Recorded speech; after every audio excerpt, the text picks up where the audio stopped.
wixataa qabee hanga jimaataatti galgala keessaa sa'aatii 2:00 jalqabee hanga sa'aatii 3tti meetirbaandii 22-25-31 irratti Waashingtan DC irraa kan dabarsu sagantaa afaan Oromoo amma jalqaba.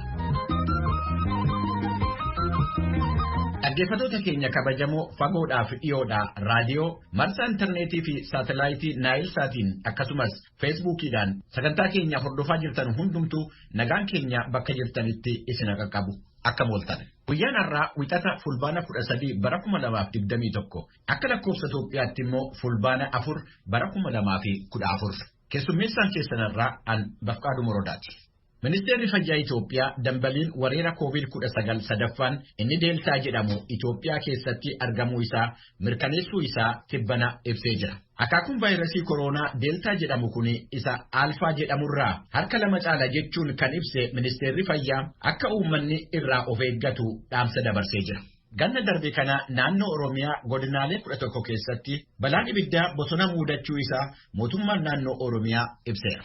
Pireezidaantiin Yuunaayitid Steets Joo Baayiden dhibee koronaa isa daddafee daddarbaa jiru kana bakka hojiitti ittisuudhaaf waan ta'uu qabu ilaalchisee qajeelfamni yookiin ajajni isaan kennan bakka bu'oota paartii Rippaabilikaanii tokko irraa mormii itti kaasaa jira. Kanneenii fi qophiiwwan biroo qabnaa nu wajjiniin tura. Piroodyuusariin Tamsaasa Har'aa Faasil Gabayyooti. Tamsaasa intarneetiitii fi miidiyaa hawaasaa kan qindeessitu immoo Tigisti Gammeeti. Oduu har'aa kan isiniif dhiyeessitu jaalladheedha. Attamoltan kabajamtoota dhaggeeffattoota keenyaa oduu namaaf qabnu kunoo kan mootummaan Itoophiyaa shororkeessaa jechuun ramadee fi humna ittisaa Tigraay jechuun kan of waamu Hiwaat seenee ture ka jedhaman godina Walloo Kibbaa aanaa warra Baabboo gandeen adda addaa keessatti namoota nagaa 30 ta'an ajjeesuun oolle jechuudhaan mootummaan beeksisee jira. TPLF hagayya 24 galgalaa qabee hanga baatiin sun dhumu guyyootii jiran keessatti haleellaa waraanaa geessisuu jiraattonni naannoo ogeessota miidiyaa achitti argamaniif ibsanii jiru. Miidhaan mirga dhala namaa hamaan dhaqqabuu ibsanii du'a keessumsiisuun isaanii kan ibsame keessaa tokko ganda Duwwaa 18 tokko ture. Ganda Galaanaa Goox keessa ka jiraatan adde Xaayibaa Muhammad Hiwaat abbaa warraa isaanii kan umriin 22 jala ajjeesuu dubbatu. Adde Aishaa Sayid immoo harmeen koo maanguddoon umrii dheeraatu na jala ajjeefame jedhan. Bulchaan ganda sanaa Sayid Muhammad namoota 14 caalan ajjeefamuu fi kan madaa'anii fi ukkaanfamanii fudhatamanis jiru jedhu. Bulchaa aanaa ka ta'an Khalid Muhammad gama isaaniin qaama shororkeessaadha jedhanii waamaniin gandeen 6 keessatti weerarri gaggeeffamuu fi tarkaanfii fudhatameenis namoonni nagaa 30 ta'an ajjeefamuu ibsaniiru. Reeffi namoota akka hin awwaalamne dhorkamuu fi kun immoo gocha namoomaan alaa ta'uu dubbatan. Amma garuu nagaan kan bu'e ta'us humni gocha kana gaggeesse naannoo ollaa jira jedhanii jiran. Yeroo 7 guunne keessatti Hiwaat ajjeechaa jumlaan ennaa himatamu kun lammaffaadha. Dubbi himaan Hiwaat Geetaachoo Raddaa fixiinsa 7 darbe Tigraay dhiyaa keessatti dhaqqabe jedhame soba jechuu isaanii ni yaadatama. Qaama wallaba ta'eenis akka qoratamu gaafatanii jiran. Haala Tigraay keessaa kan ilaaleen kan gaafataman barreessaa dureen tokkummaa mootummoota Antooniyoo Guterres jalqabumaa kaasee dhimmicha hordofaa akka turan muummicha ministeeraa Abiy Ahmed waliin dubbachuu isaanii fi Maartin Griffiths gara Tigraayitti erguun hooggana TPLF waliin akka dubbatan gochuu isaanii ibsan. Jalqaba battalumatti diinummaan wal ilaaluun akka dhaabbatu dhukaasa dhaabinsi waan isa qabu akka itti fufuuf haala mijeessuu lammaffaa gargaarsi dhala namaa iddoo barbaadame maraa akka seenu sadaffaan hundeen walitti bu'insa kanaaf furmaati akka argamu mari'achuu kanneen jedhan iyyata dhiyeesseen ture jedhan. Iyya tokko kun xalayaa hoogganaan TPLF anaa fi hoogganaa gumii waliigalaaf erganiin deebii gaarii guutuu ta'ee hin arganne jedhaniiru. Mootummaa waliinis quunnamtii tolfanne dhimmicha ilaalaa jirraa kanas itti fufna jedhan Guterres. Kana malees yaadota qaamotaa kanneen biroo kan akka gamtaa Afrikaa biraa dhiyaatan ni hordofnaa guutummaatti kan deeggarru yoo ta'u hojii isaanii hojjechuu akka danda'aniifis qabeenya tokkummaa mootummootaan ni deeggarraa jedhan Guterres. Yaada biyyootii ka biroo kan akka United States tokkummaa Emireetota Arabaan dhiyaatan hordofaa akka jiran hundumaa walitti fiduufis yaallaa jirraa jedhaniiru. Wal waraansi dhaabbachuu qaba ka jedhan Guterres waan hiika qabu miti furmaanni humna waraanaan argamus hin jiru jedhaniiru. Gargaarsi dhala namaa nama mara iddoo mara dhaqqabuu qaba. Lammiiwwan Itoophiyaa rakkoo ofii fi marii ofii isaaniin hoogganamu jabaa gaggeessuun deeggarsa gamtaa Afriikaaf tokkummaa mootummootaa akkasumas kanneen biroon furachuu qabu jedhaniiru. Ammaaf gamlameen duulli waraanaa furmaata akka hin taane waan hubataniin fakkaatu kan jedhan Guterres yeroo ammaa gamni lameen dhiittaa mirga namoomaa hamaa geessisaa jiru jedhaniiru. Kana ilaalchisee dhiyeenyatti gabaasni ni ba'a kanas arguu feena jedhan. Tigraay keessatti lammiiwwan Itoophiyaa rakkachuun isaanii gaddisiisaadha. Amma garuu Tigraay keessa qofa otoo hin taane naannoo biraattis jedhaniiru. Tasgabbii fi tokkummaa kutaa sanaaf utubaan Itoophiyaa keessatti tasgabbii fi tokkummaa jiru ta'uu fudhachuu qabna. Kanaaf walitti bu'iinsi kun daangaalee Itoophiyaa darbees dhiibbaa qabaata jechuun akka yaaddoo guddaa qaban barreessaa dureen tokkummaa mootummootaa Antooniyoo Guterres dubbataniiru jechuudhaan Maargareet Bashir tokkummaa mootummootaa irraa gabaastee jirti. Kaawunsiliin mirga dhala namaa kan tokkummaa mootummootaa walga'iisaa kan waggaa wiixata har'aa Jenevaa keessatti jalqabee jira. Tokkummaa mootummootaa keessatti koomishinara olaantuun kan waa'ee mirga dhala namaa kan ta'an Michelle Bachelet haasawaa baniinsaa dhageessanii jijjiiramni qilleensaa fi faalamni qilleensaa mirga dhala namaa fi dhala namaa irratti sodaa guddaa uumee jedhaniiru. Gabaasa kana Lisaa Shalaayintu ergee tujubee dubbisa. Hooggantuun dhimmootii mirga namaa kan tokkummaa mootummootaa akka jedhanitti ennaa balaan dachee kana mudatee jirutti sochii namootaa ugguruu mirga midhaan nyaataa argachuu bishaanii barumsaa eegumsa fayyaaf lubbuun jiraachuu iyyuu dabalate mirgaawwan hedduu akkaan dhiibbaarra kaa'ee jira. Michelle Bachelet akka jedhanitti baatilee dhiyoo as namoota naannolee adda addaa keessa jiraatan irra haalli qilleensaa hamaan miidhaa geessisee jira. Monumental fires in Siberia and California. Huge sudden floods in China, Germany and Turkey. Siberia fi California keessaa ibiddi dhiyeenya mudate, China, Germany, Turkii keessaa balaa lolaa guddaan akka tasaa dhaqqabe, hoo'i argamee hin beekne kan kutaa dachii gama kaabaa mudate qabe hanga gaazii meetan jedhamu kan qilleensa faalu Morokoo qabe hanga Senegaal hanga Sibeeriyaatti hongeen walitti aansuun mudate uummata miliyoonaan lakkaa'amu dararaa beelaaf qe'ee ofii dhiisanii akka godaanan dirqisiise jedhan. Bachelet balaan haala qilleensaa naannoo hammaataa adeeme rakkoo hamaa dhala namaa mudachuuf jiru ta'uu akeekkachiisan. Balaan qilleensa naannoo kun walitti bu'iinsa muddamaaf balaaf saaxilamuu akkasumas naannoo addunyaatti wal caalmaa caasaa itti dabalaaf sababaa ta'ee jedhaniiru. Fakkeenyaaf rakkoon namoomaa kan yeroo hatattamaa biyyoota Afrikaa naannoo Saahel sababaa jijjiirama qilleensaan kan ka'e hammaate. Hongeen yeroo dheeraaf ture immoo balaa hamaa qabeenya uumamaa argachuuf wal caalmaa jiru akkasumas hojii dhabiinsi dargaggoota hamaan naannoo sana miidhee jira jedhaniiru. Bachelet akka jedhanitti rakkoon wal fakkaatuu fi bifa adda addaan mudatu naannoo addunyaa garaagaraa keessatti sadarkaa adda addaan ni mul'ata.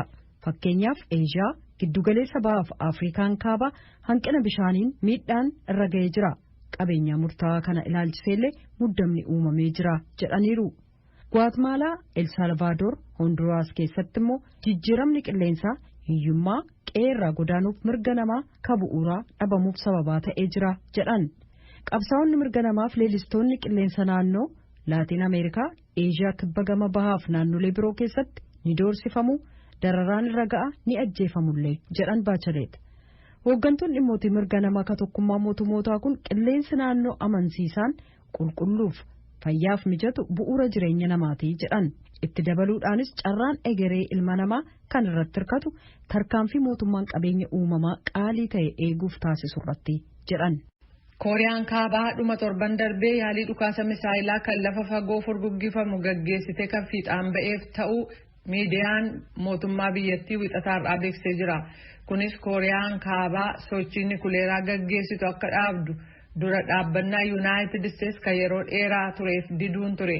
Misaayilli kun sanbataaf dilbata darbe kan bakka qiyyaafata saatuu hin dhaqqabiin dura fageenya kiiloomeetira 1,500 furguggifame bishaan daangaa biyyattii keessa jiru keessatti lafa dha'ee jedha dhaabbati oduu biyyattii. Yuunaayitid Isteetsii fi Kooriyaan kibbaa anarratti imaammata diinummaa qabu jechuun Kooriyaan kaabaa yeroo dheeraaf himataa jirti. Mariin gaggeeffamu Kooriyaan kaabaa sagantaa nikuleeraa fi misaayila baalistik qabdu diigdee Yuunaayitid Isteetsi immoo gura bara 2019 Kooriyaa Kaabaarra keesse akka kaaftu irratti kan qiyyaafate ture.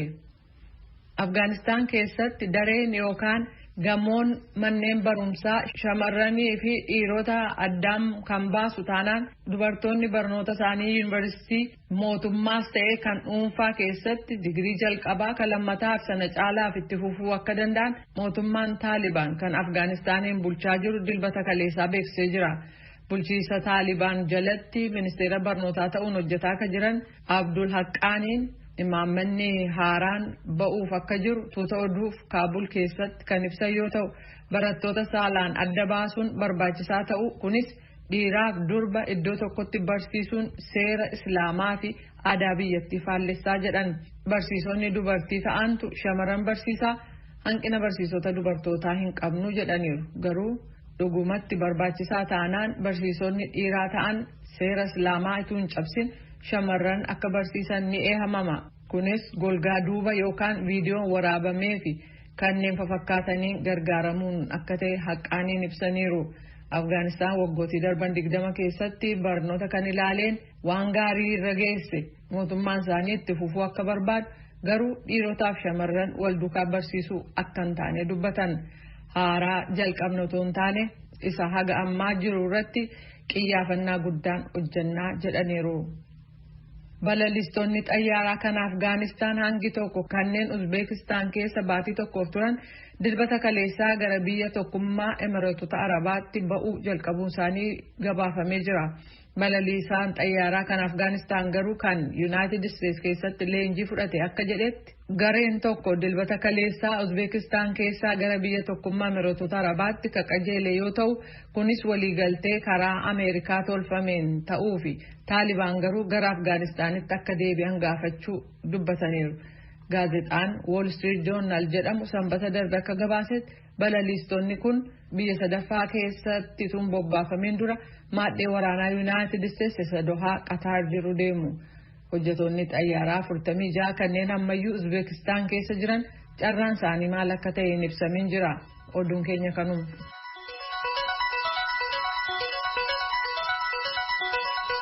Kan dhaggeeffachaa jirtanii Waashingtan DC irraa kan darbu sagalee Ameerikaa sagantaa afaan Oromooti. Ministeerri Fayyaa Itoophiyaa dambaliin weerara COVID-19 sadaffaa inni deeltaa jedhamee beekamu Itoophiyaa keessatti argamuunsaa akka mirkanaa'e tibbana ibsee ture. Akaakuun vaayirasii koronaa deeltaa jedhamu kun isa alfaa jedhamurraa harka 2 caala jechuudhaan kan ibse Ministeerri Fayyaa Itoophiyaa akka uummanni irraa of eeggatus dhaamsa dabarsaa jira. Dhimma kanaan wal qabatee jiraattonni magaalaa Finfinnee tokko yaada sagalee Ameerikaatiif kennaniin akka jedhanitti hawaasni waa'ee COVID-19 hubannoo qabaatullee hanga barbaachisutti garuu of eeggannoo gochaa hin jiru. Dhimma kanarratti gabaasni Tsahaay Daamxoo Finfinnee irraa qopheessite kanatti aanee dhiyaata. Itoophiyaatti torban ja'an as giddugaleessaan namoonni 16 sababa COVID-19tiin akka lubbuun isaanii darbaa jiru odeeffannoon ministeera fayyaa Itoophiyaa irraa argame ni agarsiisa. Tibbana ministeerri fayyaa Itoophiyaa Dr. Liyaa Taaddasee akka ibsanitti dambalii sadaffaadhaan vaayirasiin koronaa gosni deeltaa jedhamu Itoophiyaa keessatti argameera jiran. Dr. Liyaan hawaasni hammeenyummaa vaayirasii kanaa hubatee lubbuu isaa fi maatii isaa baraaruu qabaa jechuunis hubachiisaniiru. Jiraattota magaalaa Finfinnee keessaa tokko raadiyoo sagalee Ameerikaatiif akka ibsanitti haala amma jiruun hawaasni waa'ee hammeenyummaa COVID-19 xiyyeeffannoo hin kennine jedhu. Obbo Tasfaayeen namoota dubbisne keessaa isaan tokkodha. Akka isaan jiranitti of eeggannoon COVID-19 waliin wal qabatee jiru bakka muraasa qofaattidha kan sirnaan xiyyeeffannoon itti kennamee jiru. COVIDiin xinnoo of eeggannoo irratti hanqinni jira. Namoonni baay'een hin godhatu maaskii. Namoonni kaan hin godhanne immoo jiru. Fakkeenyaaf waajjiraalee mootummaa namoonni hojjennu dirqaman godhata. Namoonni iddoo gabaa kana fa'aa yoo deemte harka 100 keessaa 30 hin godhatu. Kun immoo fayyaa namaatiif waan ta'eef ajaja hin barbaadu, ajaja poolisii, ajaja wotaaddaraa barbaadu kun nuti lubbuu keenya dhaba waan ta'eef of eeggannee maatii keenyatti nagaan jiraachuuf maaskii godhachuun filannoo isa duraatiin jedhan. Xinnoo siizinaalii ta'ee ture al tokko waan gaarii ture saanitaayizeris qabatee deema namni bishaanis waajjiroota irra taa'ee inni qatama amma sun hundi akka hir'achuu wayii qaba. Kanaaf xiyyeeffannoon gama sanaan jiru baay'ee hanqinni jira namis yaawweer gochuu barbaada baay'ee. Kanaaf namoonni harka isaas dhiqachuu qaba, saanitaayizeeris godhachuu qaba. Namooti nu beeknu nu biraa dhumaa jiru waan ta'eef koovidii irratti qoosaan barbaachisu qoosaa lubbuuti waan ta'eef abiddaan taphachuu ni barbaachisu hin jiran. Obbo Tasfaayin itti dabaluudhaan rakkoon hubannoo hawaasa bira hin jirus jedhanii eeraniin. Gama kootiin an hubannoo natti hin fakkaatu mucaa waggaa 7 gadiitti yoo himte nagaa xinnoon dhiboofna ofirratti amma inni nurra ga'utti waan hubannu abidda amma inni nurra bu'utti rakkoo akkasii jira uummata keenya keessa dafnee waa awweer taanee jijjiiramuu irratti rakkootu jira. Obbo Battee Tolasaa tajaajila geejjiba hawaasaa irratti haguuggin afaanii fi funyaanii dirqamaan ni godhatama. Garuu lafa gabaatti of eeggannoon hin jiru jechuun haala jiru ibsaniiru.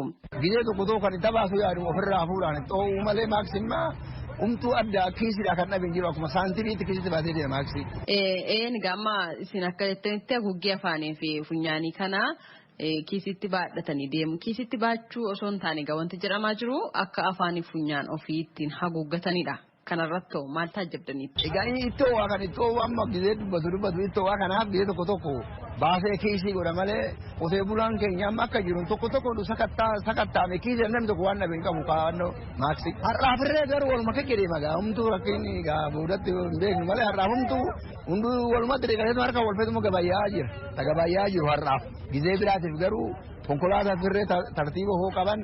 Afaanatti godhatanii konkolaataa kan jirre gaafa hin saafaru konkolaataa firree yaa'u godhadhaa jechaan gorsaa jiru laacha fi jiru gorsa jechaadha shufeerris bajaajii warri wannoo oofus hundu konkolaataa warri oofu. Tibbana ministeerri fayyaa Itoophiyaa Dr. Liyaa Taaddasee akka ibsanitti dambalii sadaffaadhaanii vaayirasiin koronaa gosni deeltaa jedhamu Itoophiyaa keessatti argameera. Kanaaf hawaasni yeroo kam caalaa of eeggachuu qabaa jechuudhaanis hubachiisaniiru. Gabaasa raadiyoo sagalee Ameerikaatiif Tsahaay Daamxoo Finfinneerra.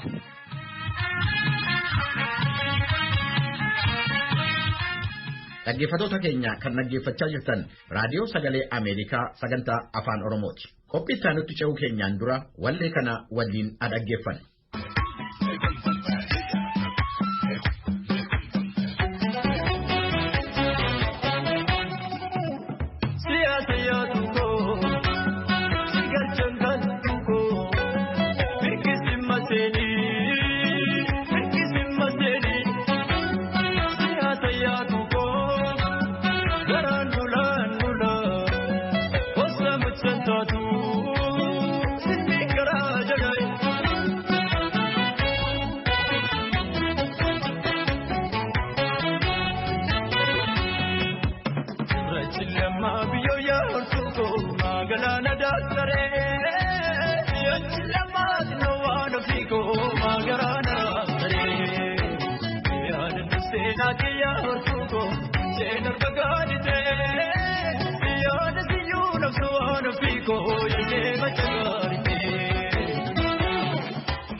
Kun sagalee Ameerikaati. Dhaggeeffattoota keenya amma immoo gabaasa itti aanutti ceena.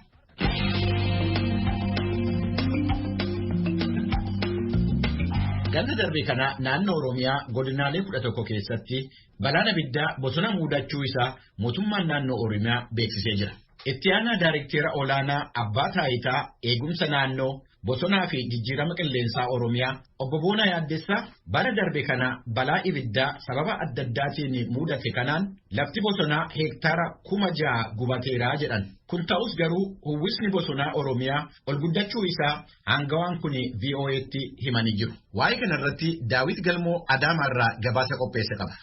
Waggaa darbe bara 2013 keessa naannoo Oromiyaa godinaalee 11 keessatti balaan ibidda bosonaa mudate biqila bosonaa hektaara 6,000 ol balleessee jira. Obbo Boonaa Yaaddeessaa itti aanaa Direektara Olaanaa Abbaa Taayitaa Eegumsa Naannoo Bosonaa fi Jijjiirama Qilleensaa Oromiyaa balaan kun keessumaa godinaalee Shawaa Bahaa, Shawaa Lixaa, Arsii fi Baalee keessatti kan mudateedha jedhu. Ibiddi bosonaa naachuraal faayir wanni jedhamu jira. Uumamaan bosonni yoo goggogu mukni yoo gogu qilleensaa wurrigeet ibidda uumu jira. Kun ammoo maanni kan namni qabsiisu jira jechuudha. Yeroo ammaa biyya keenya keessatti kan uumama wajjin taane kan namni qabsiisu. Naannoo kanatti waggaan bara yeroo caamaa bosonni ibiddaan miidhama. Bara kanas naannoo Gaarii Arsii, Cilaaloo, Gaalamaa irratti, Shawaa Lixaa, Shawaa Bahaallee, naannoo Cuqqaalaa irratti godinaalee waliigala godina gara 11tti xiqqaatu guddaatu balaa ibidda bosonaa uumamee jira. Akka waliigalaatitti lafti gara hektaara 6,000 olii ta'u miidhaan irra gahee jira. Kana jechuun lafa bosonaa qofaa miti. Fakkeenyaaf Gaarreen Arsii yoo fudhanne gara hektaara 3,000 olii kan miidhame lafa paarkii fi lafa bosonaa wajjin taane lafa saatoon irra jiru. Irra caalaan lafa bosonaa akka ta'e baay'ee xiqqaa baay'een kan miidhamu lafa paarkiiwwan keessaatiif lafa margaati. Obbo Boonaan balaa ibiddaa mudate kana dhaamsuufis tarkaanfii fudhatameera jedhan akkasitti ibsu. Tarkaanfiin fudhatame inni tokko tarkaanfiin jalqabaa ibiddi kun balaa hin geessin balaa guddaa hin qaqqabsiisin dhaamsu. Godinaalee 11 haa jennu malee godinaalee tokko hektaara 2 hektaara 10 akkas mallattoo ibiddaatitti mul'ate malee miidhaa guddaa hin geessin. Bakki miidhaan guddaan itti gahe godina Arsii, Shawaa Bahaatii fi godina Shawaa Lixaati bara kana jechuudha. Tarkaanfiin itti aanu kan fudhatamaa ture ammoo uummata hubachiisu rakkoon kun akka uumamne taasisu namoota ammoo seera ibidda kana qabsiisan jedhamee itti shakkaman ammoo akka seeratti dhiyaatu taasisu. Inni kunis hojjetamaa tureera tarkaanfiin hojii fudhatamaa tureera jechuudha gama qaama seeraatti. Namoonni seeratti dhiyaatan jiru laata lakkoofsi isaanii kan quba qabdan tarii? Iddoo hundattuu jiru. Bakka ibiddi ka'e hundattuu namoonni addaan ba'anii seeratti dhiyaatan jiru tarkaanfiin fudhatame. Haa ta'u malee jedhu obbo Boonaan uwwisi bosonaa naannoo Oromiyaa bara darbee dabaluurraa hin dhaabbanne jedhu. Kanaanis 26 ga'eeraa jechaan raadiyoo sagalee Ameerikaatti himanii jiran. Uwwisni bosonaa Oromiyaas ta'ee kan biyyaa waggaa 5 qoratamaa gabaasni dhaabbilee addunyaatiif dhiyaata. Haala kanaan bara darbee uwwisa bosona naannoo Oromiyaa qorachiifnee gara 26 irra akka jiru qorannoon ni agarsiisa. Ka biyyas qoratame ka biyya sanirraa kaaneeti ka qoran kana jechuun bosona yoo jennu maal jechuu hiikaa isaa irraa ka bosona yoo jennu tokko hektaara walakkaa achii ol ta'uu qaba. Lammaffaa gaaddisni isaa yabbinni gaaddisa isaa 20 achii ol ta'uu qaba. Dheerinni ammoo biqiltuu sanii meetira 2 achii ol ta'uu qaba. Kana yoo guute bosona jedhama. Akka obbo Boonaa Yaaddeessaa jedhanitti bosonni naannoo Oromiyaa amma hektaara miliyoona 9.9 ga'ee jira. Kana keessaas jedhu kan harka namaan dhaabate bosona hektaara 100 akka hin caalu inni hafe garuu bosona uumamaadha jechaan dubbatan. Akka lakkoofsa Giriigoosotaa bara 2019 kaastee Itoophiyaan sagantaa biqiltuu dhaabuu hojiirra oolchitee jirti. Sagantaan afaan Amaaraan Aranguwaadee Ashaaraa yookaan immoo Ashaaraa Magariisaa jedhan kun kagannaa 4 yoo ta'u raawwii fi hojii isaa waajjira muummicha ministeeraa Itoophiyaatti gaggeessa. Kaayyoon isaas ganna 4 keessatti Itoophiyaa bakka garaagaraatti biqiltuu biiliyoona 20 dhaabuu yoo ta'u sagantaa ganna 3 walitti aanuun gaggeeffameen biqiltuun biiliyoona 18 dhaabameera jedha mootummaan Itoophiyaa. Sagantaan kun barana ganna 3ffaaf gaggeeffame torbee sanbata darbee kana asuma magaalaa Adaamaatti cufame. Yeroo sagantaa kana gubbaatti muummeen ministeera Itoophiyaa Abiyyi Ahmed lafa duula biqiltuun dhaabuun magaalaa Adaamaatti dhaabate akka fakkeenyaatti fudhatanii gaarummaa inni buuse himan. የአረንጓዴ አሻራ የመጀመሪያው ዓመት የተተከሉ ዛፎች ናቸው አሁን ጫካ ሆነው የምናያቸው። አረንጓዴ አሻራ ሐሳብ አይደለም የሚጨበጥ የሚዳሰስና ለውጥ የሚያመጣ ነገር ነው። Akkas jedhu muummeen ministeera Dr. Abiyyi Ahmed. Bosonni isin amma duubatti argitan kun duula ashaaraa magariisaan kan waggaa 3 dura dhaabbatedha. Duulli ashaaraa magariisaa yaada qofa miti kan raawwiin agarsiifamuu danda'ullee. Bakki kun akka agarsiisaatti kan fudhatamee fi yeroo dhiyootti waan misoomsuun danda'ameef kanaanis akka biyya guutuu biqilaan uwwisuu dandeenyuu fi akka abdii horannuuf akka onnan nu gargaara. ganna 4 keessatti biqiltuu biiliyoona 20 dhaabuuf karoorfannee ganna 3 keessatti biqiltuu biiliyoona 18 ol dhaabuu dandeenyeerra. Ganna dhufu amma yoo biiliyoona 7 qofaallee dhaabne biiliyoona 25 dhaabuu dandeenye jechaadha. Karoora ol. Waa'ee dhuma duula ashaaraa magariisaa kana ibsa saba Imaaleef kan kennite barreessuu waajjira pireesii muummee ministeeraa Billene Siyyum tumsi kun karoora ol raawwiirra ooluu kaastee turte. Obbo Boonaa Yaaddeessaa tumsi biqiltuu dhaabuu kun bosona naannoo Oromiyaa manca'e bakkatti deebisuuf faayidaa guddaa qaba jedhanii biqilli duulaan dhaabbate kun gabaasa uwwisa bosonaa amma lakkifame keessa hin jirullee jedhan.